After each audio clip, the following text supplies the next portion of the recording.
Hey guys, let's talk about Nicole Morin. Nicole was born on April 1st, 1977, and she's been missing since July 30th, 1985 from Toronto, Ontario, Canada. Nicole was the only child of Arthur and Jeanette Morin, who had married 12 years before her birth. She has brown hair and brown eyes. At the time of her disappearance, she was 4 feet tall and weighed 51 pounds. In July 1985, she was living with her mother in a 20th floor penthouse apartment in the Etobicoke borough of Toronto. Her father lived in Mississauga. Nicole was on summer vacation from Wellsworth Junior School, where she was in grade 3. On July 30th, 1985, at around 10:30 a.m., Nicole went down to the lobby of her building to pick up the mail. She returned to the apartment to get ready for a planned swim date with a friend. The pool is located in the rear of their building complex. Before leaving the apartment, she spoke to her friend via the intercom and said she would meet her in the lobby shortly. She left the apartment at about 11 a.m. wearing a peach-colored one-piece bathing suit, green hairband, and red canvas shoes.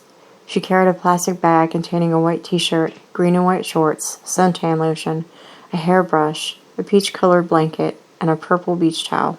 15 minutes later, the friend buzzed her apartment to ask why Nicole had not met her yet. Nicole's mother, Jeanette, who was busy with small children in a daycare group that she ran in her apartment, assumed that Nicole had gone to the pool herself or was playing with other children at the rear of the complex.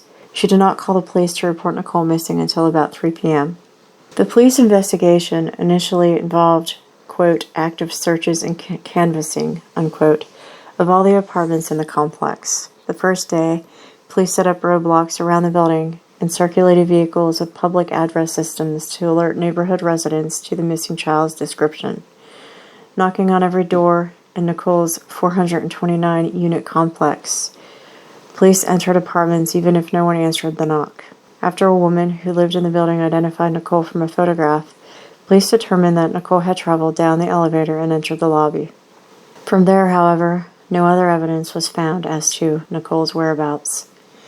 The next day, additional Toronto Police Service officers were brought in, and a police dragnet consisting of mounted horsemen, marine units, helicopters, and foot patrols began combing the area near Highway 27, which was in the vicinity of the apartment building.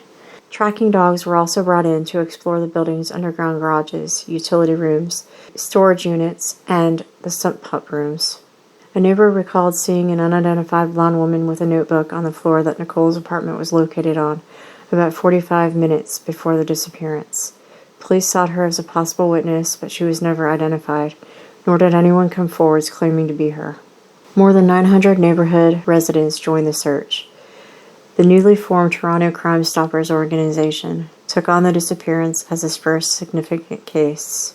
This organization posted a $1,000 reward, printed posters, and produced a video reenactment of Nicole's last known movements, which aired on television several weeks later.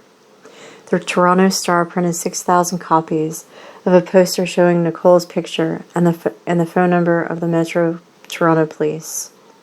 3,000 copies of a watercolor sketch of Nicole were commissioned by the Toronto Police and distributed to police departments, post offices, and local stores. The search was the biggest missing person investigation in the history of the Toronto Police Service. Toronto Police formed a 20-member task force which remained active for 9 months.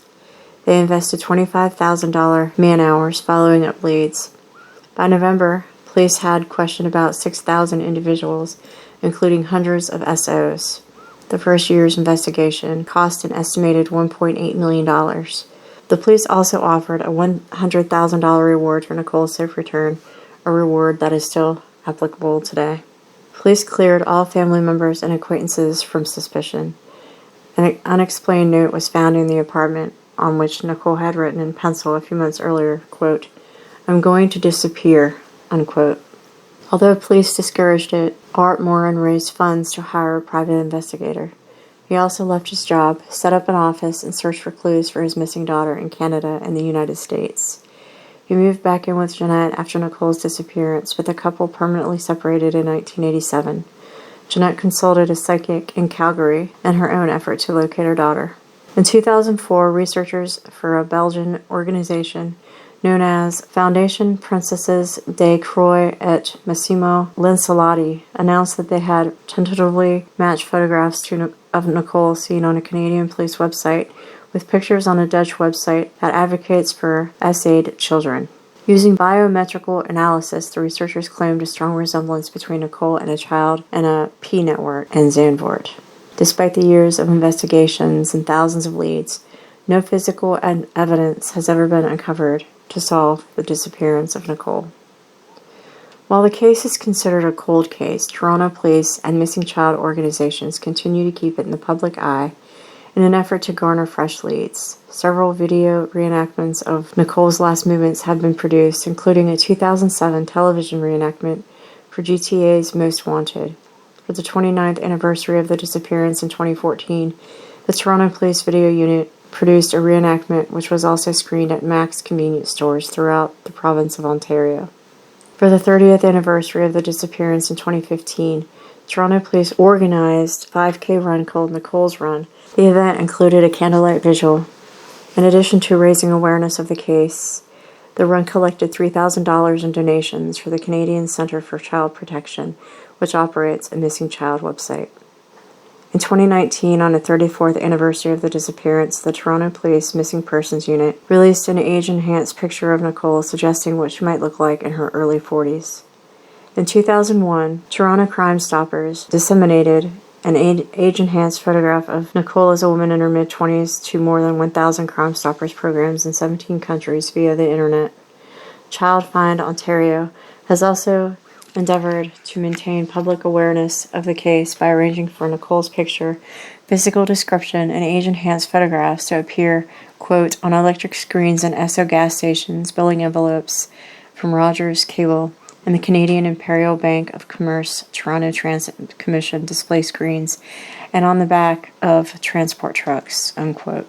Nicole's mother, Jeanette, passed away in 2007. Her father still lives in the Etobicoke area. In July 2022, members of Please Bring Me Home, a Canada-wide volunteer organization dedicated to investigating missing persons and cold cases based on tips from the general public, spent hours in July in an undisclosed park in Toronto's West End looking for traces of Nicole. 2 cadaver dogs from Black Tracks Canine Corporation were part of the search team, along with their handlers and PBMH investigators. In the initial search that covered about 45% of the park area, the cadaver dogs got a hit where they indicated that they were detecting the scent of human remains. The area where the dogs indicated a possibility of human remains was, quote, really hard to get to, unquote, in the dense foliage. PBMH Central Canada Director Brett Robinson said.